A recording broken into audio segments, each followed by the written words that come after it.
So in today's lesson we're going to cover a method of drawing the ellipse.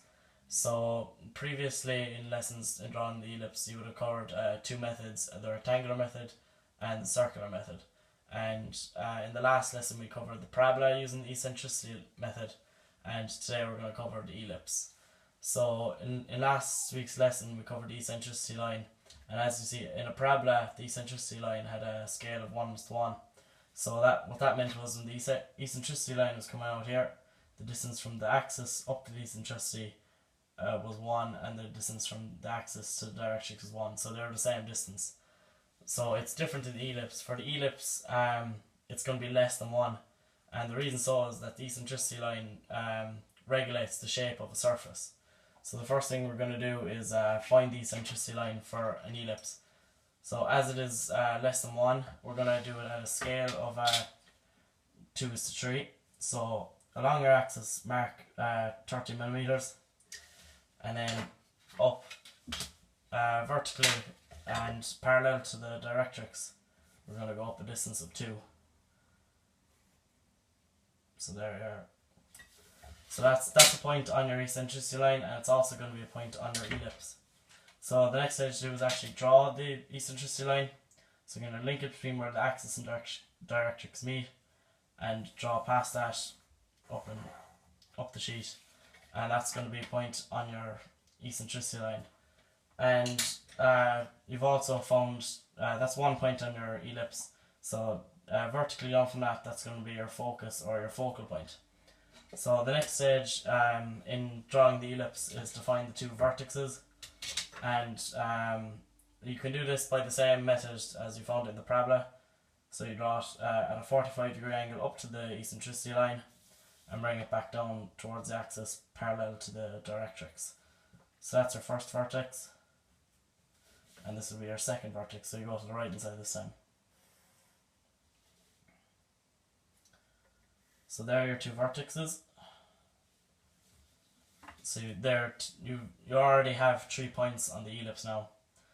So the next stage is to bring up the focal point straight up past the eccentricity line and parallel to the directrix, and this is called the lactus rectum.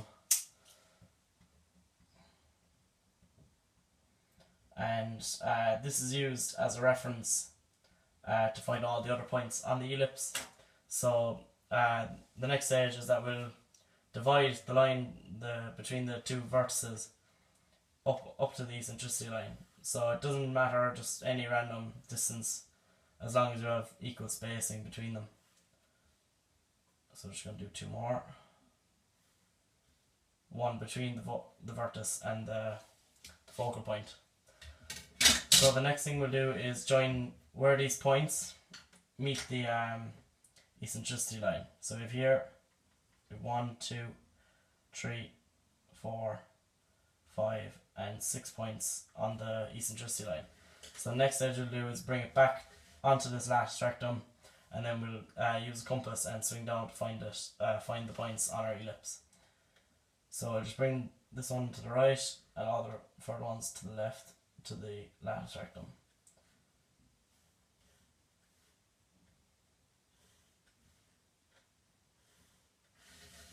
Okay, so the next point is that we'll place the pointer compass on point F, join them to where the lines meet the lattice rectum, and swing an arc down towards the original line.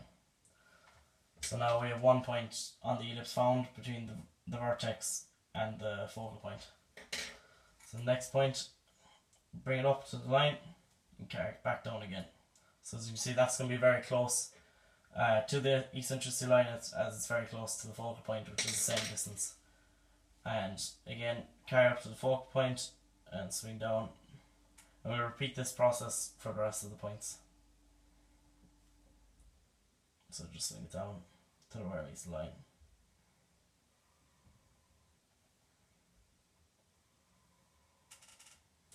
Okay, so we have the points here. So you brought this point up as what I like to do is you always kind of keep color coordination, so when you're looking back on notes you know where everything's found, so you know which line comes from where and where it originates from. So and it's also pointing to indicate which direction the line starts from. So this is your start point. Bring it up to the eccentricity line here. Bring it across to the latus rectum. That's the next point. And then what you want to do is scribe an arc down until it meets this point here. So that's always coming that way. Okay, so you have this point here. It's one point. You have the vertex here. That point. That's another one we found. Here's another one. Here's another one. And now we have all our points here in this arc, in this curve shape. So the next one is just what I like to do is just to kind of lightly colour it in to get that the curve right first time, and then do it in darker.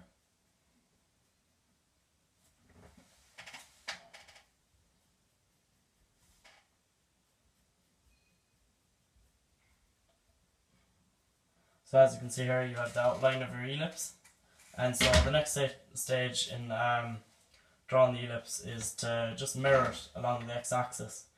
You can do the eccentricity line again coming down this side, but it's just easier and quicker to just mirror it using your compass and using the x-axis as a swinging point. Because by doing the eccentricity line again, it offers more problems, and the sheet looks more disorganized. Just mirroring it just makes the ellipse look cleaner and more easy to read for future lessons.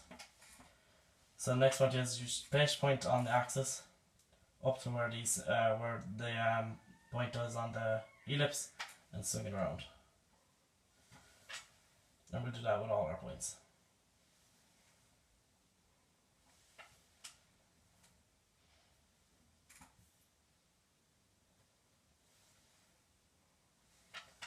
Just keep going, a couple more points.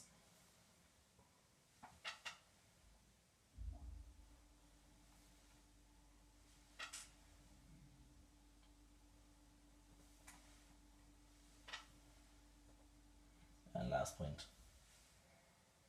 So the final step then is just to redraw the ellipse on this side of the axis.